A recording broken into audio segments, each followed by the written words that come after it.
Jackson Radio Show. I think there's sometimes a sense watching and reading all this coverage that the wheels are falling off of the Trump administration. Welcome back, everybody. Kevin Jackson here. That was Brian Stelter of MSNBC. Delusional. Glad you guys are listening. KJRadio.com, 844-551-8255. The wheels are coming off the Trump administration. I swear, when you hear things like this, I get excited. I love the hyperbole of the left because what it does is it energizes us because you hear it and you're like, what? What could you possibly be thinking? And they think they're energizing their base.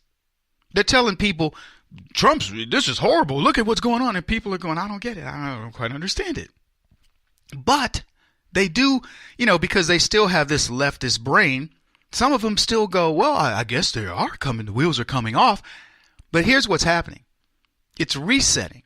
The more these people tell you that Trump is delusional, none of his policies are working, and then they work. Suddenly they work. And you're going, how do I rationalize this? And what happens is because Trump is such a good job. Let me put it this way before I make the next statement. I know you can't take the president out of the news cycle, but take Trump out of the news cycle. And what are these people reporting on? We're going to be talking about the Russian narrative yet again. And here's why. I just want to explain to you folks how little people care. It's like the Oscars. I don't know what the numbers are going to be for the Oscars. Here's what I can tell you.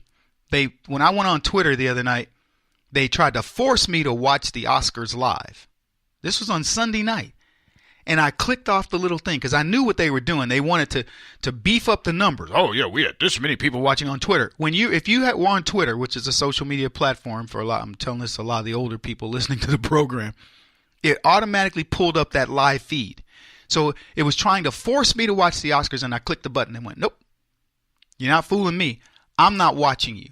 Now, they're going to fake you into believing that, we had millions of people watching all over the world. No, they didn't. Twitter forced you to watch it even for 5 seconds so they could count you into that number. And they can count me, but I didn't watch it. And let me tell you, neither did most of you.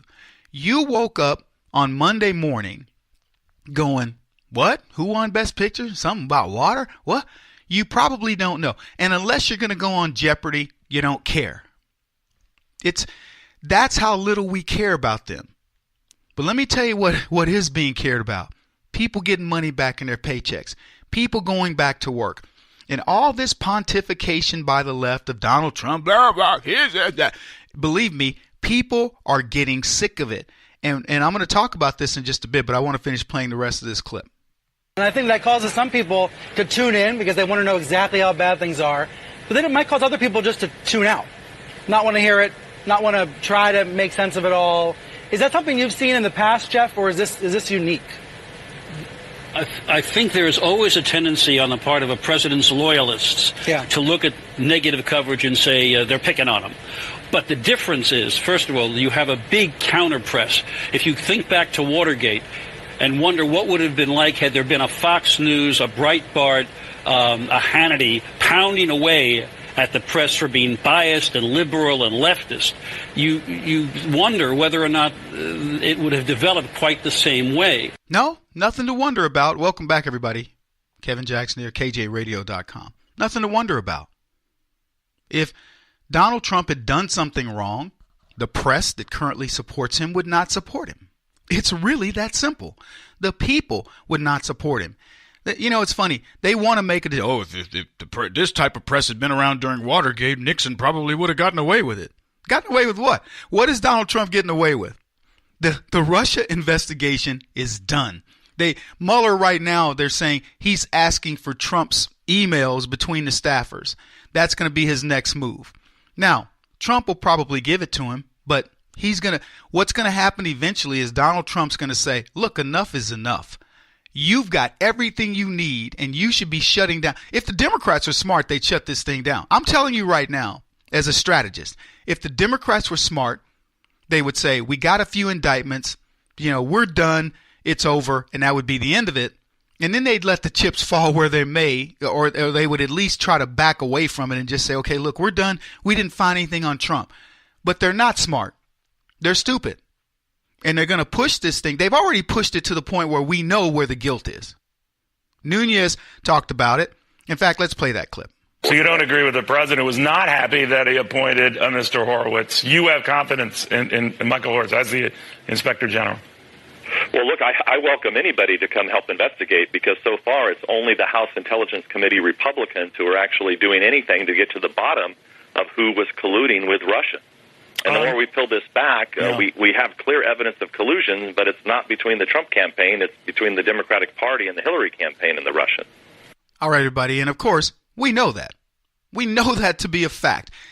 There's so much evidence against the Barack Obama, the Hillary Clinton campaign, and a host of other leftists, including the media's collusion, that it's ridiculous that they continue this ruse. But here's the sad part about all of this. The sad part, it was revealed by Tucker Carlson in terms of the people and what they think about this investigation. This is sad. It's going to be up to us to let this investigation play out. And I think the Democrats are hoping that this is what happens. But here's what Tucker has to say about this. So the Russia story is just huge. It's unbelievable. There's nothing more important. They hacked our democracy. Putin's in charge. Every American cares. We know that. Well, I don't know how we know it, because the new USA Today poll shows that literally less than 1% of voters say that so-called Russian meddling is their top election issue for 2018. CNN hasn't seen the poll, obviously, or they don't care, because tonight they're running something called Trump in Russia, a CNN investigation, which describes their programming every day. That's pretty hilarious. We've been hearing about Russia nonstop, literally nonstop, for more than a year.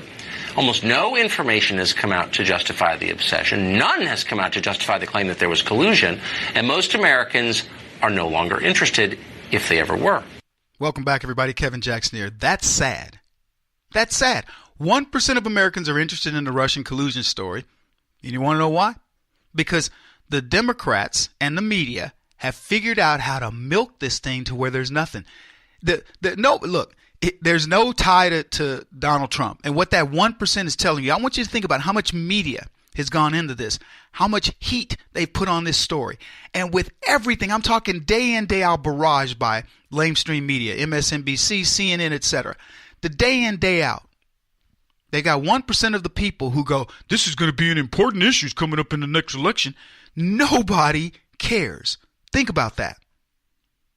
Now, what would happen if we force them to continue to look at this thing and look at it for what it really is, where you connect the Podesta dots and you connect the FISA court dots with Barack Obama and so on and so forth? What would happen then? Let me tell you, first of all, they'd start shutting it. They, as I said earlier, they would back off of this thing so fast and say, no, it's over. I mean, they indicted Manafort and they got, that Gates guy, and then, okay, that's the end of it.